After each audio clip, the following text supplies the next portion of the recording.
what made you specifically want to help mums plus 30? And like what is the biggest difference between your fitness journey now and compared to you when you didn't have kids?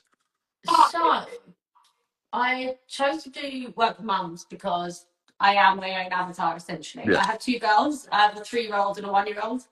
And the entire time, so I've been exercising like for years.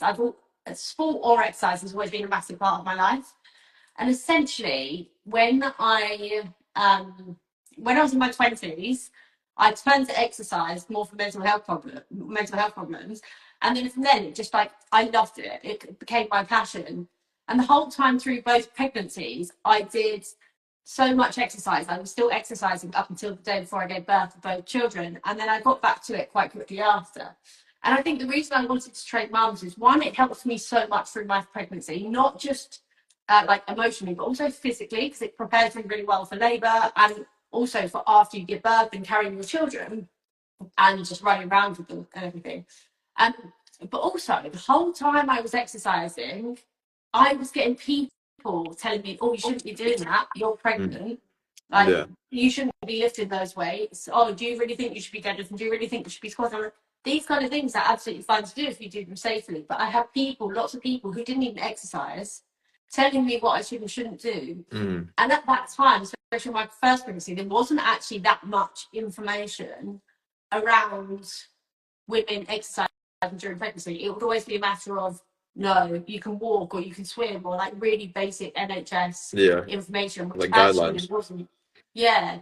So that's the reason basically that I looked into. That's why I started wanting to train mums, just to help and support them through their pregnancies and then thereafter as well. How about you? Mhm. How come you went into training men?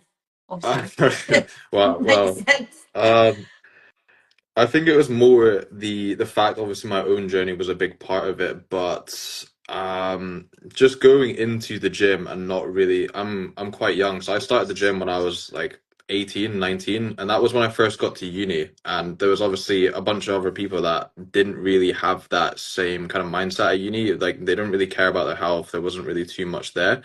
And I realized that was quite similar for most of 20s and obviously even early 30s as well, that people kind of just glide throughout life and then all of a sudden they're like 40, 50. And like at that point, it's so difficult to make a change. Obviously, you still can, but the easiest way to make a change and keep that change is, I think, in your earliest years. But I Yeah. wanted to ask you a follow-up question when you're going there. It almost sounded like obviously you got into coaching because you kind of recognized a problem, but do you feel like there's a lack of support for mums that might be pregnant or mums that might have kids? And do you feel like why do you feel like there's such like a negative correlation between being fit and also kind of having kids? So I think um, I think there was Mhm. a lack of knowledge and information, and I think a lot of it comes from fear of women losing their babies, especially like for the first 12 weeks. It can be quite difficult, quite challenging, and the people that do lose their babies, I think that sometimes it can be a matter of putting too much strain on your body, too much stress, too much physical strain. And along with a number of other reasons, but I think there is so much caution because it becomes this such a precious thing being pregnant that Mm. people are afraid to lose that, and rightly so. But I think there wasn't really enough research, and in the whole of women's fitness, like so all of the studies and everything were typically done on men, and now there's more and more evolving of studies being done on women. But initially, and especially in the first place, when I first started, when I was first pregnant, like 4 years ago now, it was there just wasn't enough knowledge out there, I don't think. And so Mm. I think it came from a fear factor, especially because the NHS are naturally covering their back by saying don't do it, because they're edging on the side of caution as well. um what's the second bit of your question? It was more the fact I was asking, like, do you think there's like a negative correlation between not even just mums, but parents as well? It's like people don't associate being fit and having kids. So it was like, do you feel like that's the case when, from your experience of speaking to people? So I think that it might not necessarily be a negative correlation, but I think that as soon as you become a parent, you don't put yourself first anymore. Hmm. You don't have the Yeah. time, you don't prioritize yourself as number one. So many of the mums that I speak to, they desperately want to exercise. However, they will automatically say, I don't have time. Mm. And I think it's trying to coach, particularly mums, around establishing their current routines and how they can fit exercise in. And it does come down to a little bit of tough love and being like, if this is genuinely something that you want to do, then you need to establish time in your routine and talk with your partner to figure out how you can fit it in.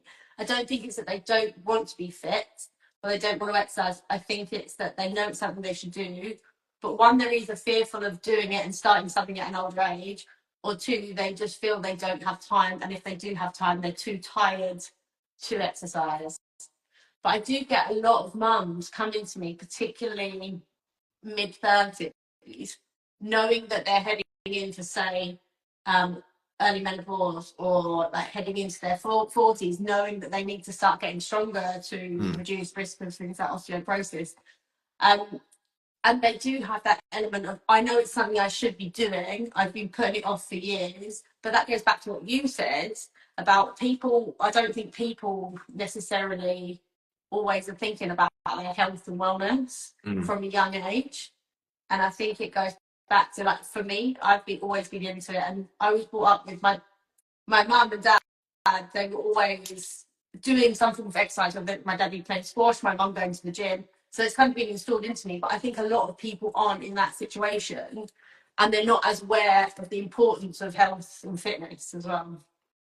Yeah, 100%. And I was going to tailor that back to a little bit more about obviously why I kind of coach solely men as well. Because I feel like, of course, I want to do more research on obviously the stuff you're talking about, kind of the cycles is super important. And obviously, working around that is a big, big topic. And it's something that I know I need to improve on to become, like, obviously a better coach. And obviously, if I wanted to go into coaching women as well, is to do more research. But it just seems like such a it seems like so like foreign to me. It just seems so Yeah, unknown.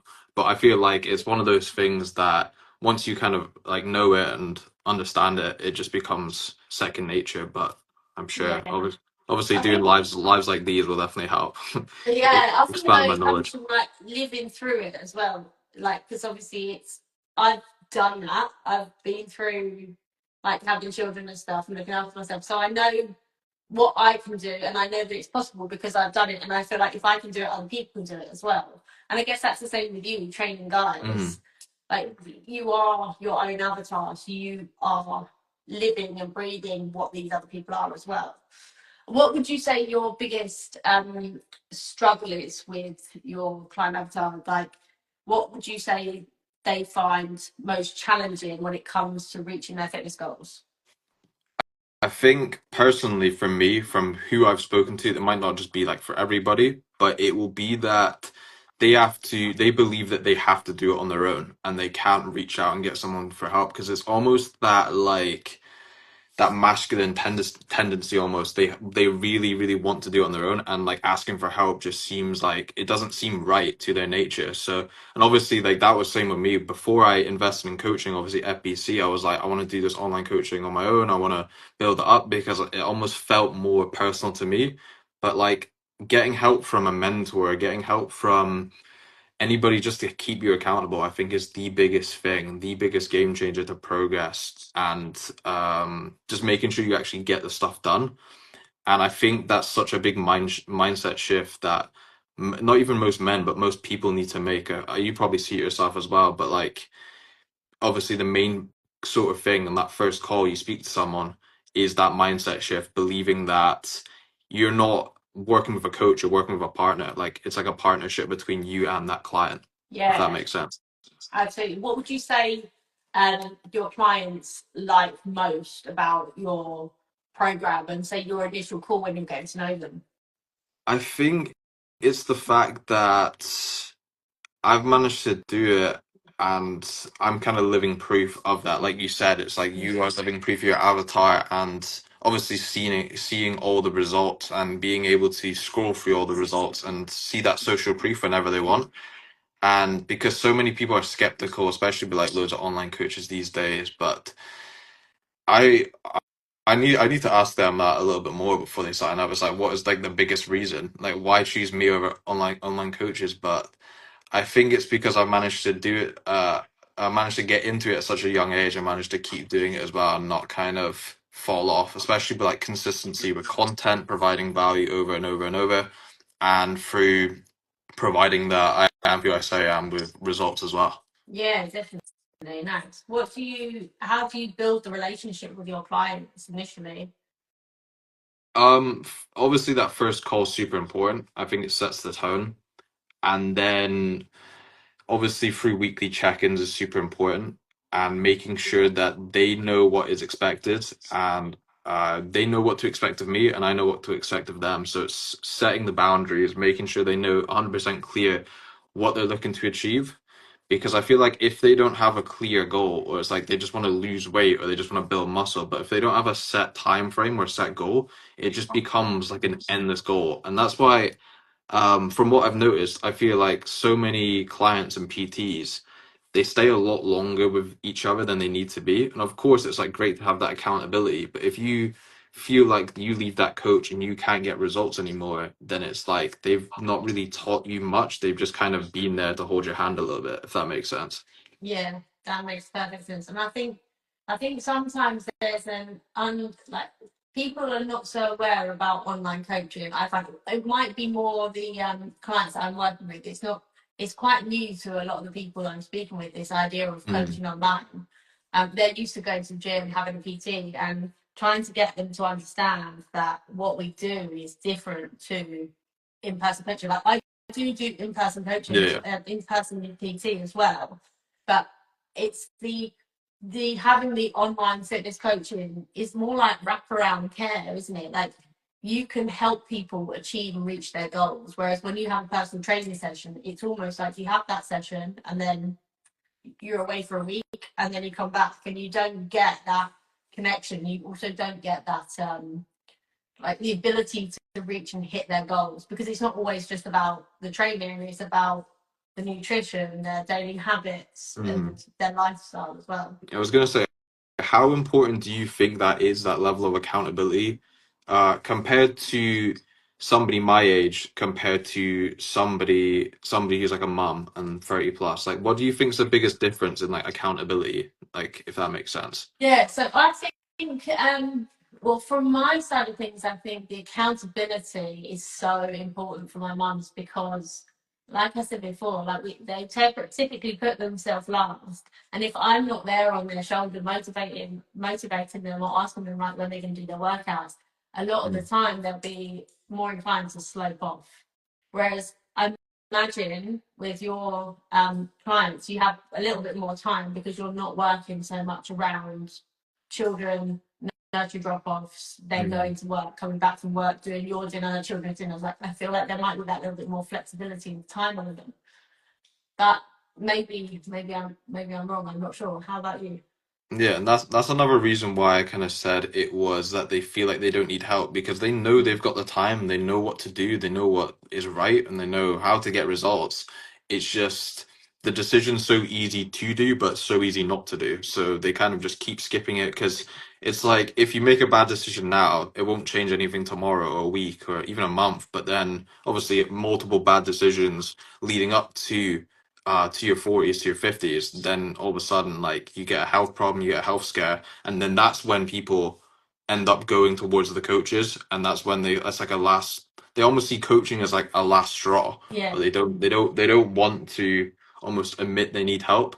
yeah. So I think that's one of the biggest changes. But I forgot to ask you before we jumped on as well. Have you got like anything after this, like in terms of like timing wise? If you've got like need to go, or Um, just like, are you good I for need to time? probably head off in a bit. I've just got my kids having their lunch while Yeah. my husband is like Well, just off work looking after them. But I'm not in too much of a rush. yeah. Well, I was gonna say. I mean, I think we've covered quite a lot, Yeah. and I think we can bring this one into land. So I kind of want to ask you one final question, and Yeah. obviously you can determine how long you want it to be, but. Um, if there was a mum listening live, or even on the recording, maybe it can be posted like as a Mm. podcast somewhere. But if there was somebody listening to this, what would be like the one main thing that you would need to say to them for them to kind of get motivated to get on their fitness journey? I think I would say um, that you spend all of your time putting everybody else before yourself, but ultimately to look after your children, to improve your relationship with your husband, to improve your lifestyle, you need to consider putting yourself first, because ultimately you need to, what's the saying? Put your own oxygen mask on Yeah. before assisting others. Mhm. Like, you need to prioritize yourself sometimes for you to look after your children, look after your family, and have a more wholesome quality of life.